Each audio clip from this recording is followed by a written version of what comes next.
Hello all traders, hopefully सब लोग ठीक होंगे, खैर खैरियत से होंगे। अच्छा देखें, वेनेजुएला पे जो अटैक किया है यूएस ने, इसको हम एक दफ़ा थोड़ा सा डिकोड कर लेते हैं कि what it means for gold, and also we will see के जो गोल्ड के अलावा ऑयल पे, बीटीसी पे किस तरह के इफेक्ट्स आ सकते हैं, सिल्वर पे किस तरह के इफेक्ट्स आ सकते हैं। वो सारी चीज़ें इसके अंदर हम काउंट करेंगे।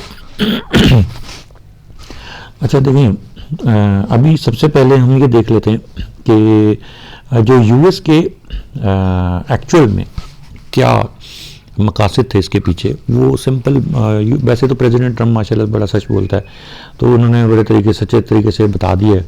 ठीक है, मैं बाकी कमीनेपन पे नहीं जाता, बट सच यही है, उन्होंने जो बता दिया कि we are going for the oil of Venezuela के अंदर 300 बिलियन बैरल ऑयल्स के रिजर्व्स हैं। ठीक है, तो जो दुनिया के सबसे बड़े ऑयल रिजर्व बनते हैं, क्यों नहीं कर रहे थे उसके ऊपर मैं बहुत डिटेल में अपने जो प्राइवेट क्लब है और जो बाकी जो मेरे हैं अपना कम्युनिटी, उसके मैं बता चुका हूँ। नीचे लिंक्स दिए हुए हैं, उसके अंदर जाके आप लोग देख सकते हैं। अच्छा, अब हम चलते हैं कि ठीक है, अटैक हो गया, यूएई की टेंशन चल रही है सऊदी अरेबिया के साथ, जो यमन पे अटैक किया है सऊदीया की तरफ से, and lot of things that are going on दुनिया के अंदर। उन सारी चीज़ों को देखते हुए वी हैव टू एनालाइज कि मार्केट किस तरीके से बिहेव कर सकती है और किस तरीके से हम उसको देख रहे हैं, किस तरीके से चल सकती है। अच्छा, अब देखिए, सबसे पहली चीज़ तो ये कि हमारे पास जो ऑयल के ऊपर आते हैं, ऑयल के ऊपर बड़ी डिटेल में बात करेंगे। ये एक बहुत ही इंपॉर्टेंट एक ऑर्डर ब्लॉक हमारा स्टैब्लिश हो चुका है, जो कि तकरीबन 4400 का है। अब प्राइस इससे ऊपर जाएगी तो हम इसको बुलिश कंटिन्यूएशन कह सकते हैं। हाँ, अलबत्ता प्राइस को यहाँ पे टैप करना और सुपर बुलिश होना बहुत ज़रूरी है। यहाँ पर जो मेरा जहाँ तक ख्याल है, जो प्राइसेस हैं उनको ऑलमोस्ट इसी लेवल पर ही ओपन होना चाहिए, तकरीबन 4400 तक ओपन होना चाहिए मंडे वाले दिन। ठीक है, सुबह जो कल सुबह ऑयल की प्राइस, ये गोल्ड की प्राइसेस को जो ओपन होना चाहिए, दैट शुड बी अराउंड 4400। नहीं होती कोई बात नहीं है, इसी लेवल पे भी ओपन हो जाती हैं, कोई मसला नहीं है। ऑयल अब मेरे दिमाग पे बिल्कुल चढ़ चुका हुआ है, लेकिन बहरहाल गोल्ड जो है उसको हम देख रहे हैं कि यहाँ पे तकरीबन ये प्राइसेस यहाँ पे आ जानी चाहिए। अच्छा, मैं एक्सपेक्ट कर रहा हूँ कि गोल्ड को यहाँ से ऊपर बुलिश कंटिन्यूएशन में भी जाना चाहिए। अभी ये मेरी एक्सपेक्टेशन है। जो लोग मुझे पुराना देखते हैं, जानते हैं, उनको ये पता है कि एक लेवल अगर डिफ़ाइन कर दिया है तो तकरीबन 80 to 90% फिर उसके अंदर होता है कि हाँ ठीक है, ये चीज़ चलेगी। तो हो सकता है अगर प्राइसेस ओपन इसी लेवल पर होती हैं तो फिर वो टैप करेंगी अराउंड 4300 के लेवल को या 4310 के लेवल को टैप करके, हो सकता है थोड़ा सा नीचे लिक्विडिटी ग्रैब करके, और यहाँ से इस तरीके से भी जा सकती हैं अगर ये यहाँ पर ओपन हुई तो। ठीक है, देन ये कंटिन्यू रहेंगी, तकरीबन 4500 का लेवल आ सकता है।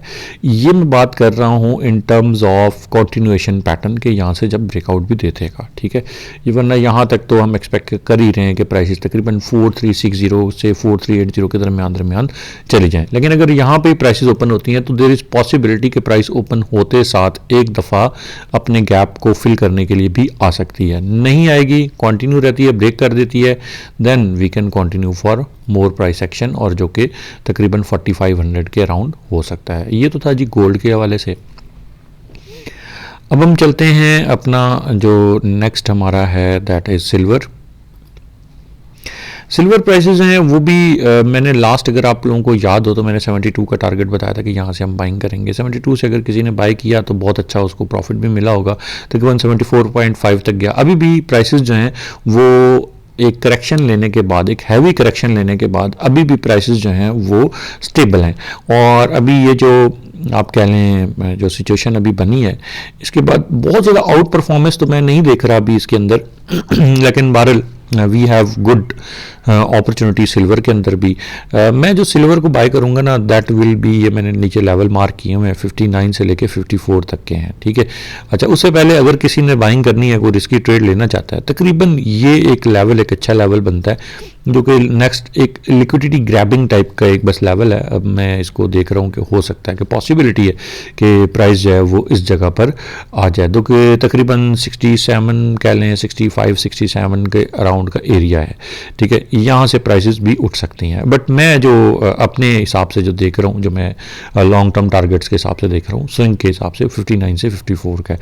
कोई यहाँ से बाइंग करना चाहता है तो अच्छी बात है, यहाँ से भी बाइंग कर सकता है, लेकिन उसमें फिर ये कि स्टॉप लॉस आपको टाइट रखना पड़ेगा और उसके बाद प्राइसेस हैं ऊपर की तरफ इसकी मूव कर सकती हैं, जो कि टारगेट तकरीबन $80 तक का होगा हमारा। ठीक हो गया जी।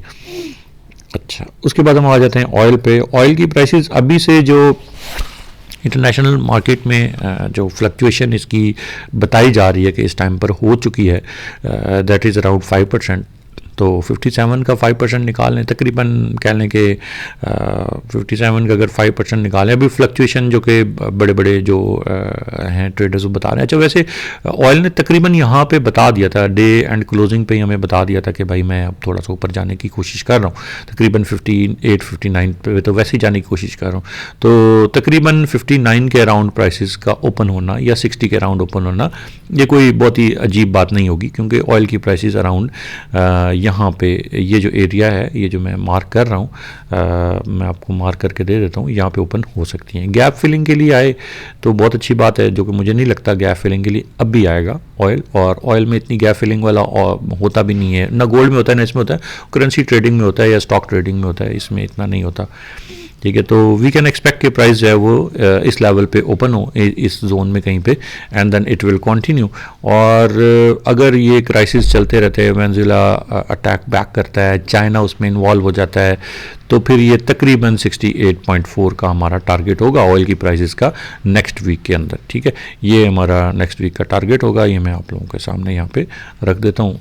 ऑलमोस्ट ये मैंने ओपनिंग प्राइस बताई आपको, ओपनिंग प्राइस के बाद अगर ये नीचे गैप फिलिंग के लिए आता है तो फिर भी बाय करेंगे, नहीं आता तो भी नहीं, तो भी हम ऊपर जाता है फिर भी बाय करेंगे, and it will give us some good return इंशाल्लाह। अच्छा जी, अब हम चलते हैं जी बीटीसी की तरफ। अच्छा, बीटीसी ने वीकेंड पे थोड़ा अच्छा परफॉर्म किया है, let's see, I was expecting a dump, और अभी भी मुझे लग रहा है कि मार्केट जो है वो अगर इस लेवल को ब्रेक नहीं कर पाती, जहाँ पे अभी भी मार्केट जो है वो खड़ी हुई है, तो then it will give a sharp correction, और शार्प करेक्शन जो है वो तकरीबन जो मैं एक्सपेक्ट कर रहा हूँ 84,000 तक की है बीटीसी के अंदर। ब्रेक कर देता है तो देखें फिर इसका नेक्स्ट जो है वो तकरीबन 94,000 के अराउंड हो सकता है, लेकिन मैं अभी इसको एक्सपेक्ट नहीं कर रहा कि ये इसको ब्रेक करके ऊपर की तरफ जाएगा। ठीक है, हो भी सकता है, पॉसिबिलिटी है, देखें मार्केट है, कुछ भी हो सकता है। ब्रेक कर अगर ये ब्रेक नहीं करता और नीचे वापस अपनी क्लोजिंग जो है वो अपनी आज की डेली क्लोजिंग नीचे दे देता है, तो then I am expecting a sharp correction. तकरीबन आप कह लें कि मैं जो एक्सपेक्ट कर रहा हूँ इसको 84,000 तक की शार्प करेक्शन एक्सपेक्ट कर रहा हूँ बीटीसी के अंदर। और शार्प करेक्शन जो है वो, अच्छा नहीं, ये जो यूनिवर्सल ट्रेंड लाइन है दैट इज़ अराउंड 85,500, 84,000 भी आ सकता है, बट 85,500 की शार्प करेक्शन, मैं फिर दोबारा वर्ड यूज़ करूँगा शार्प करेक्शन, वो एक्सपेक्ट कर रहा हूँ। ठीक है, अगर किसी ने ट्रेड लेना भी हो तो स्टॉप लॉस के बगैर बीटीसी के अंदर मत ट्रेड किया करें, अदरवाइज़ ये आपको नुकसान ही हमेशा देगा।